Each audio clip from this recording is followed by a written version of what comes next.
Данче Велева е велешанката која минатиот месец се искачи на врвот Мона Блана, висока 4810 метри. Нешто повеќе за незиното искуство со планинарството ќе разговараме во денешната утринска програма.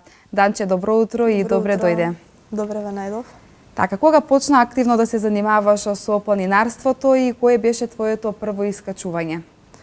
Активно со планинарење почнав да се занимавам во 2009 спрема 2010 покрај брат ми, бидејќи тој го започна целиот, да речам, прв се впушти во тој спорт. Татко ми е најголемиот кривец во овој случај за планинарењето. Моето прво искуство беше голем кораб, брат ми ме зема со него. Сакаше да... Така не на обична прошетка? Обична прошетка требаше да биде, меѓутоа мене ми беше многу мачно, бидејќи голем кораб е настрана тоа што е највисокиот врв во Република Македонија, не е лесна планина воопшто, а јас бидејќи тогаш немав многу искуство и не знаев всушност и каде и што ме чека, се нафатив, реков во ред одиме, ама да, тоа беше првиот мојот почеток. Како изгледаше тој почеток, првите почетоци ти изгледаше или малку чудно, тешко, тешко, со оглед на тоа, дека станува збор за планинарство? Да.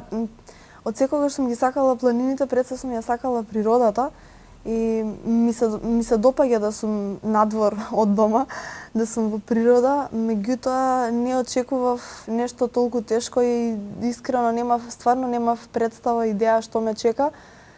Беше тешко, меѓутоа беше убаво, беше убава дружбата. Имаше луѓе од секаде од Македонија, бидејќи тоа се организира на 8 септември, првиот викенд што е најблиску до 8 септември, и беше добра дружбата, беше многу убаво, па можеби и така заборев малце на тешкотиите по пат, бидејќи искачувањето траеше за мене барам тогаш повеќе од 5 часа.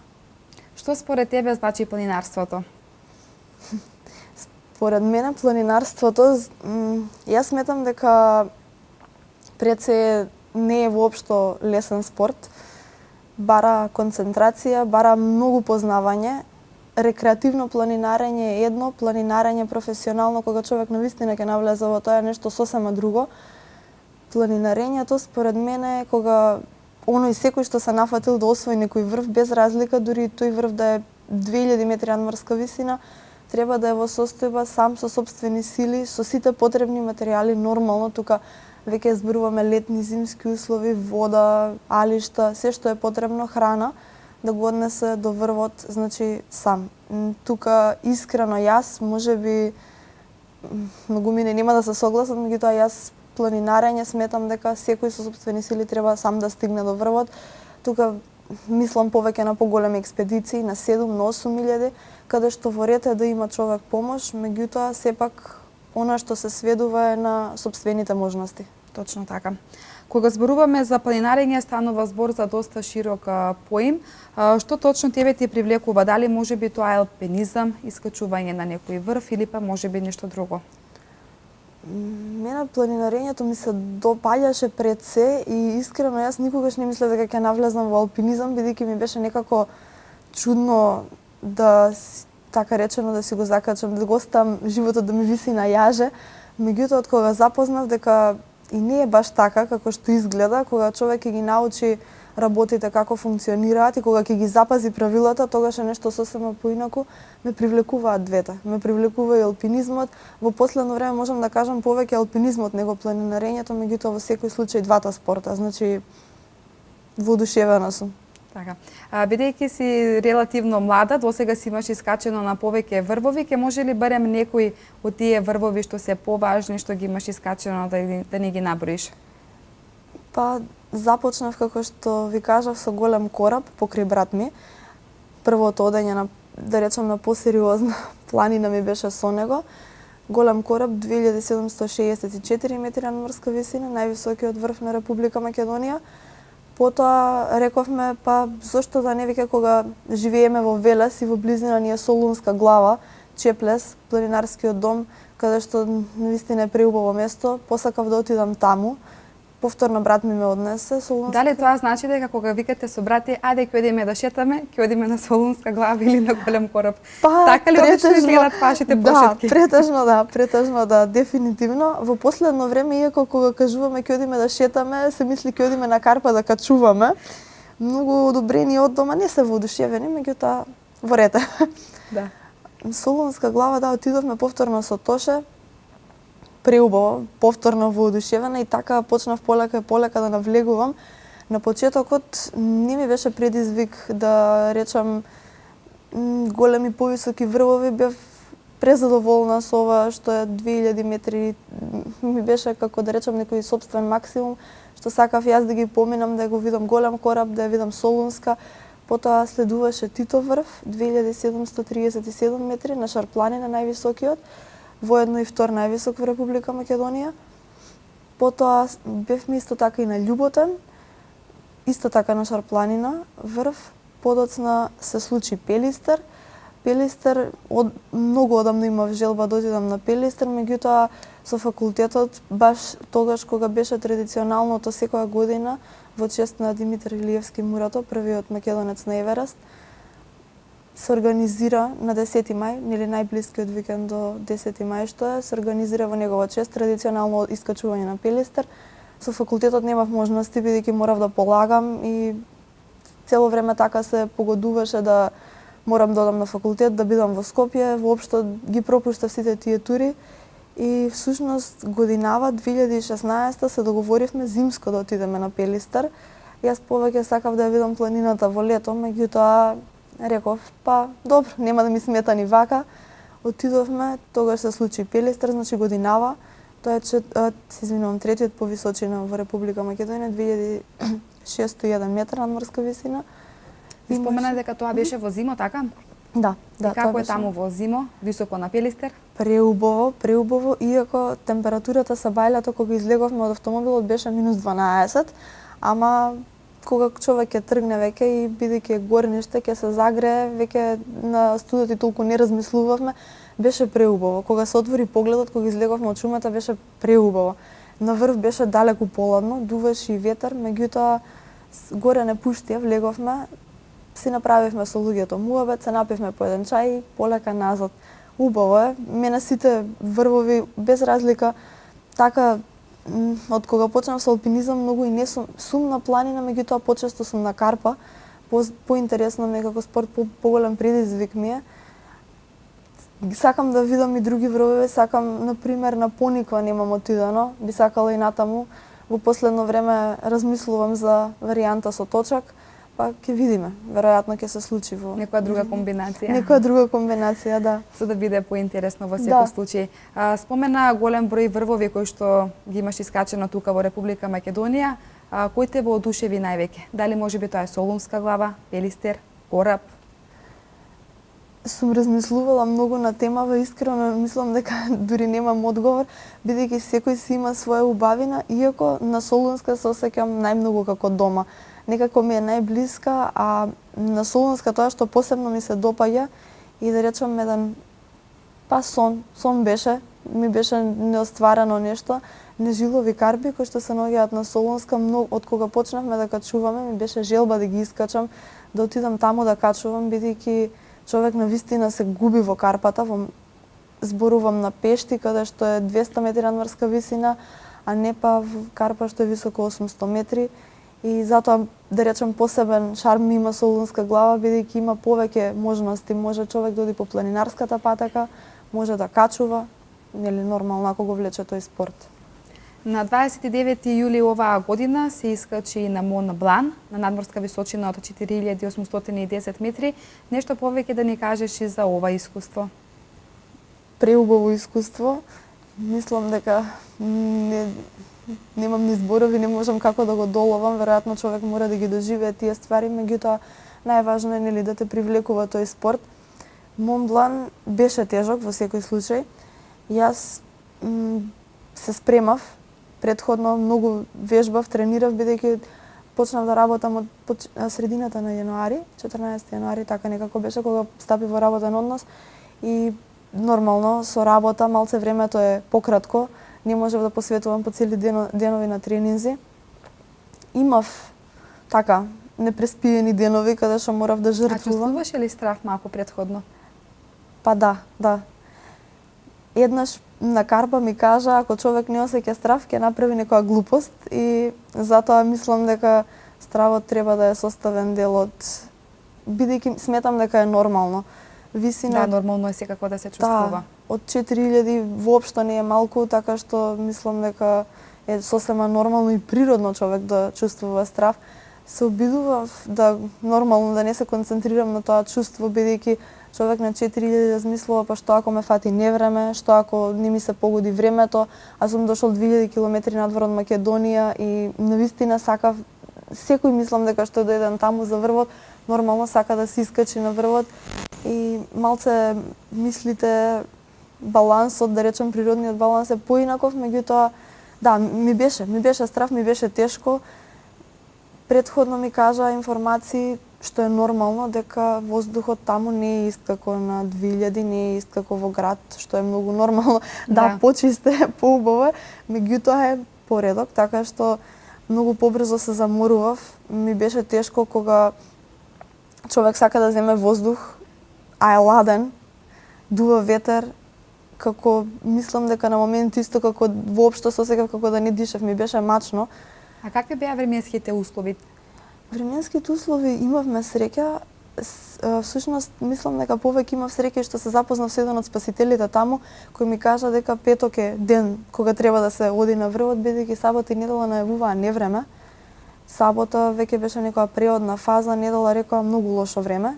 Значи 29 петок беше, јули, па решивме да одиме од Тетрус, од првиот дом, тоа е 3187 метри надморска висина, до врв до 4810 или до 600 и нешто е висинска разлика, што на тие висини малце потешко се остварува. Јас му кажав на човекот, не знам дали ќе успеам, бидејќи брат ми кој беше пред 5 години таму не одеа наеднаш, бидејќи реално е многу, ама кога времето знаеме дека следниот ден не очекува лошо време, не е на таа висина само човек да се качи, мора и да се вратиш назад.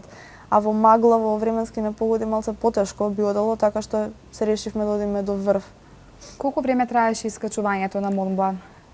Требаше да тргнеме во 12:30 ноќта, значи петокот всушност рано, меѓутоа ние тргнавме во 2, бидејќи почекавме малце, имаше мали проблеми, маше и жена кои што се симнуваа од озгоре им требаше помош, па тргнавме некаде во 1:32, веќе бевме сосема спакувани, тргнавме нагоре. Јас стапнав на врвот во 10:40. 10:40 бев горе на Мон Блан. Од прилика цели 8 часа. Да. Воопшто не беше лесно. Да, можам да претпоставам дека не било лесно. Дали можеби овој врв за тебе представуваше и предизвик? Да, дефинитивно представуваше предизвик. Можеби сепак луѓе одат и на многу повисоки планини, се согласувам. Јас на почетокот кога почнав да се занимавам со овој спорт, реков снегови мразови не се за мене.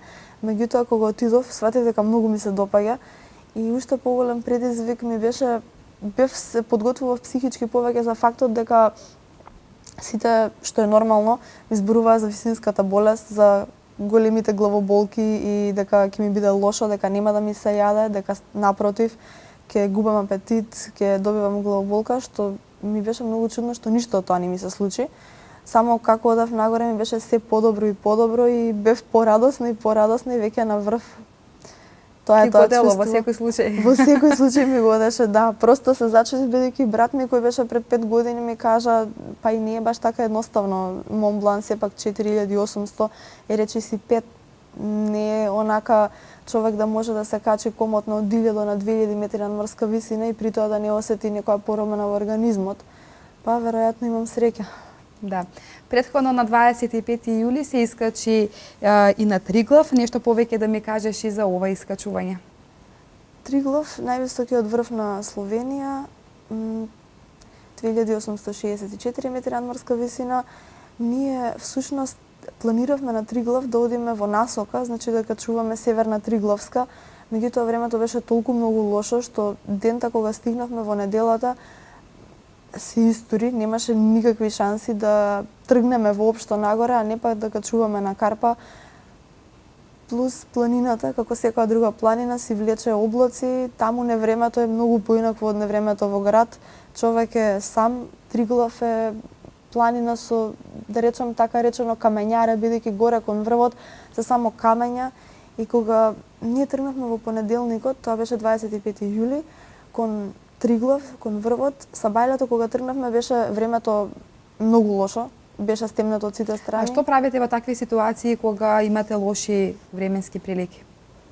Мене ми беше малку чудно, лоши, па веројатно кога има шума, иако не е баш најрационално решение, човек се обидува само да не биде највисоката точка таму, бидејќи на Триглав конкретно и на Кораб и на Солунска ми се има случајно невреме и на Триглав.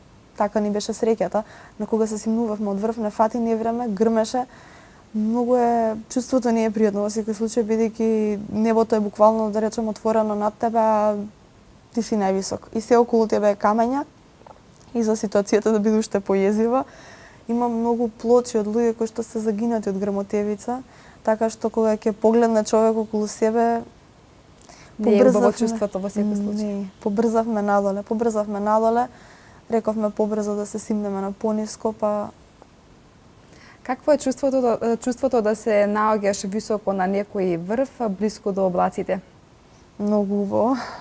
Многу убаво. Јас навистина мислев дека не ме привлекуваат толку, да речам, тие височини, меѓутоа чувството е преубаво, предобро е и мора секој човек го доживува тоа различно.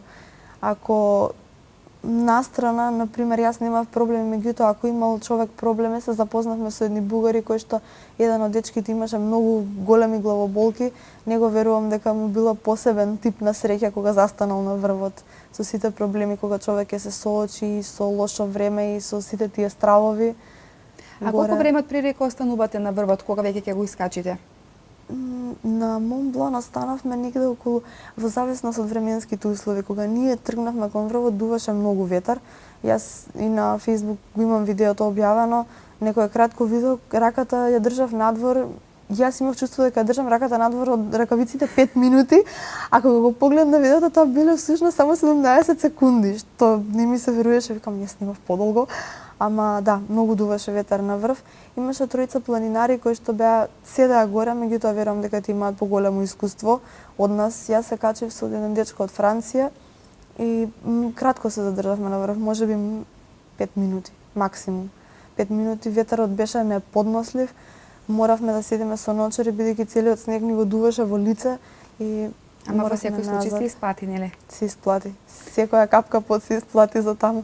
Како обично се подготвуваш за едно искачување? Дали можеби имаш почести тренинзи? Да, дефинитивно тренинг е клучната точка за планинарење, за алпинизам. Меѓутоа, тренинг на карпа, тренинг на планина, да речем позитивното или негативното зависи до човека кој како го разбира тоа, бара и кондициски подготовки што подразбира трчање, меѓутоа не само трчање. Трчање во паркот ми беа секојдневни тренинзи, без разлика дали се бајле или поручек. Трчање на скалите на Костурница, без разлика Костурница или парк. Надворот не бара, самиот спорт посебен не бара само да се концентрираш на планината или на карпата, туку мора човек да работи и на други вежби што ќе придонесат за кондицијската подготвеност, бидејќи горе, како што и претходно кажав, никој не е должен мене да ми го носи ранецот, мојот товар, така што ако сум во можност ќе се качам, ако не сум, подобро и да не тргнам. Да. Дали претходно имаше некои поинтензивни тренинзи пред да се искачиш на врвовите на Мон Блан и на Триглав?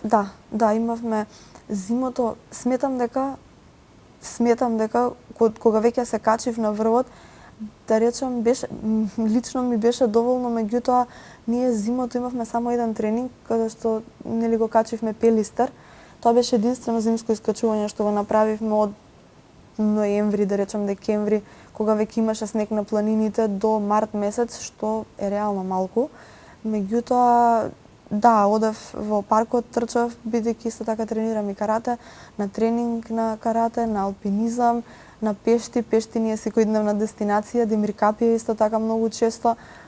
имав непреспиени, да речам, скратено спиење, бидејќи морам на работа во Скопје и малце потешко, меѓутоа знаев која ми е целта, така што ми вредеше, во секој случај ми вредеше. Кога се сака, се може на крај, нели? Да. Сметаш и дека во нашата земја има услови за развој на планинарството? Да, Македонија има навистина многу убави планини. Тука се, како што веќе ги наброивме, нели, врвовите, првите 4, петиот по височина е Ниџе планината, врвот е кај Макчалан. Криво ми е што ето и таму не сум била, меѓутоа Бистра, потоа имаме во источна Македонија, тука се Пониква, Осоговски планини. Македонија има многу добри услови за развој на планинарење, за оние почетоци, каде што човек ќе почне да се запознава со планината, да научи нешто за временските услови, па но оние кои им се допаѓа можат да продолжат, нели, да освојуваат 3000, 4000, оние кои што сакаат да останат едноставно во летни услови да планинарат. Да, Македонија нуди многу добри услови не само за планинарење, исто така и за алпинизам. Ја споменавме Демиркапија. Демиркапија е одлично место за планинарење, пред се за алпинизам. Секоја година традиционално се одржува и интернационалниот аутдор фестивал. Дали оваа година учествуваше на овој фестивал? Оваа година многу ми е жал што не бев таму и од Демиркапија дечките со кои се познавам ме праша зашто годинавата нема, секоја година доаѓате со братти. Меѓутоа имав гостин од Германија, што навистина беше жално, човек што дошол од Германија да го оставам за ја да отидам да качувам, така што мораше да се направи таа жртва. Јас кога бев таму, заедно одевме на планинарење, тој планинари, бевме на планина, меѓутоа алпинизам не е баш негов тип на спорт, така што отидовме тогаш на Солунска, ние тој викенд, на Солунска глава. Го пропуштив оваа година фестивалот, криво ми е ради тоа, меѓутоа следуваат доправа, така што да, ќе има дефинитивно ќе и наредната година исто така. Да. Сметаш ли дека Демиркапија представува одлично место за алпинизам? Да, Демиркапија е предобро место за алпинизам, за развој на алпинизмот, за развојот на спортското качување. Воопшто качувањето во Македонија како спорт, Демиркапија нуди огромни можности, бидејќи карпата нешто повеќе од 300 метри, не е воопшто ниска и не е само како на пешти исто така има можности, меѓутоа да речем клисурата е помала, каде што во Демиркапија има огромна разлика, има многу можности, има можности за првенствени насоки, значи човек да си одбере линија, ако е спремен, подготвен да закова собствена насока, Демиркапија има многу можности за развој на овој спорт. Дали можеби досега имаш освоено и некоја награда? На фестивалот 2015 во Демиркапија освоивме, јас и Тоше Велев, брат ми, 3-то место во алпинизам. Алпинизам е, да речем, качување по долги насоки, значи не одиме спортско качување, пократки насоки до 50, до 30, 40, 50 метри, туку одат повеќе јажеви должини, 200, 250, 300 метри. Тогаш освоивме 3-то место. Тоа е, да речем, повеќе индивидуален спорт, толку и наградите не се сите барем што ги познаваме, постојат да признанија и тие има дечки кои што стварно многу добро качуваат и добиле награди од надвор, признанија кои што дефинитивно ги заслужуваат. На почетокот од разговорот спомена дека сакаш да продолжиш со планинарење со велосипед. Дали можеби овој спорт досега го имаш пробано? Како ти изгледа? Супер. Ми беше на почетокот кога почнав со планинарење или нормално ми беше тешко, ми беше предизвик планинарењето само по себе. Подоцна веќе Солунска глава некако ми стана како дома, па пред кога се вратив од Монблан рековме па зошто да не со точак. Отидовме на Солунска глава со велосипед. Ми се допаѓа она што го нарекуваат офроуд возење. Не дека не ми се допаѓа возење по патишта, да речем низ градови, меѓутоа повеќе сум за природа, за планина. Возиме велосипед, особено на планина. Има во Македонија во последно време многу луѓе кои што навистина активно возат велосипед, така што да. И овој спорт го почитувам. Да. Постои ли некоја неостварена желба, некој врв што во иднина сакаш да се искачиш? Тој врв е Серо Торе, Јужна Америка. Се наоѓа, врвот нема некоја да речам посебна височина, 3100 и нешто е висок. Не ја знам точната бројка, го познавам врвот од филм кој што се нарекува крикот на каменот, Scream of Stone. Планината е технички многу тешка, бидејќи е карпа, исправена и мислам дека оваа година на 5 и на 6 јануари дечки од Бугарија кои што беа учесници на Outdoor фестивалот во Демир Капија го освои, мислам, се качија горе на врвот. Тие се далеку поспремни од нас, воопшто од сите од Македонија и е технички многу тешка планина, значи бара алпинизам, бара познавање на јажева техника, бара познавање на планинарење. При тоа имаме не само качување на карпа, туку има и качување на мраз, значи човек мора да смени опрема. Врвот е голем предизвик. Да. Голем предизвик, покомплициран, но јас се надевам дека нели во иднина ќе се реализира овој сон, дека ќе се искачиш на овој врв и еве уште да откриеме која е твојата следна дестинација. Па искрено, моментално немам идеја, би сакала да биде некоја 7000-дарка, јас лично, значи нешто околу 6-7 меѓутоа навистина немам идеја, така што моментално ќе се фокусирам малку на пауза, на одмор, па понатаму ќе размислам, меѓутоа би сакала... Сака да те прашам уште на колку често ги правиш овие искачувања, дали еднаш месечно? Имаш и некој одреден временски период? Искрено не, бидејќи јас да речем и многу, само што почнав со поголема надморска висина 4000 па нагоре, прво Триглав, па потоа нели Мон Блан. Немам некаков план да мислам дека на секој месец за да прави човек такви искачувања, врвовите треба да се максимум до 4000 висина, бидејќи веќе од 5000 нагоре и не е возможно. Тука бара подготовки поголеми, временски услови, чекање на временски услови, дали денеска ќе биде добро времето, дали не, до каде, до која точка може да се стигне, а веќе за 6-7 тоа бара недели. Така што мислам дека веројатно доколку би имала можност јас би го правила 2-3 пати во годината, меѓутоа Така треба поголема подготвеност. да, дефинитивно, да. Данче, јас ти благодарам многу на денешното гостување. Се надевам дека и во иднина ќе бидеш повторно наша гостинка и се надевам дека ќе го оствариш твојот сон да се искачиш на врвот кој што ти го посакуваш. Ви благодарам, се надевам. Благодарам. Така. Почитувани гледачи, во продолжение ќе погледнеме рекламен блок, а веднаш потоа се враќаме во студио со нови информации.